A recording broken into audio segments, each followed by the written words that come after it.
So we've been talking about the binomial, and we've said that there are two parameters, n and p. Now, we can talk about this and act and calculate parameters related to this. Now, remember when we did the empirical rule, we said, look, the mean and the standard deviation of a variable summarizes. We can use that in the empirical rule to pretty well summarize things if, in fact, the conditions for the empirical rule are obeyed. Then we could proceed.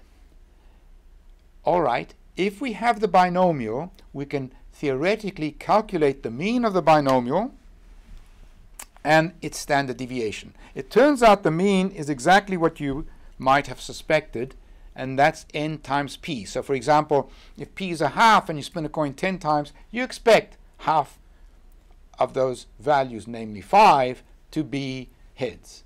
And that's true for every binomial, not just for the flipping of the coin. All right? Now, the standard deviation is not intuitive at all. This takes some mathematics to work this out, but there it is. It's np1 minus p, gives you the variance. Take the square root of that, and you've got the standard deviation. So if we go back to our flipping a coin again, then n is, say, 10, and p equals 0.5. Then the mean, as I said, was 5. But the standard deviation then takes some calculation, and it turns out to be 1.6. So, in fact, we could apply the empirical rule to this. So we could look at the mean plus or minus 1 standard deviation. There it is. Mean plus or minus 2 standard deviations. There it is. So 95% of the time, when we spin a coin 10 times, we expect to be in this interval. And that's our predictive interval. We expect to be between 1.8 and 8.2. So that's like between 2 and 8, because we can only get whole numbers, so that's like between 2 and 8, which just sounds pretty wide. And in fact, it is pretty wide. This is the worst situation, actually, for the binomial when p equals 0.5, because actually, if we look at this mathematically, the largest value that this thing can take is when p is equal to half. And then this is the square root of n over 2. So that the standard deviation is square root of n over 2, and that's the largest value it can take. So, and it's reflected in this being a rather wide interval. If we change things around a little bit and put our p of 0.25 and n equals 60, now we're back to the HIV example.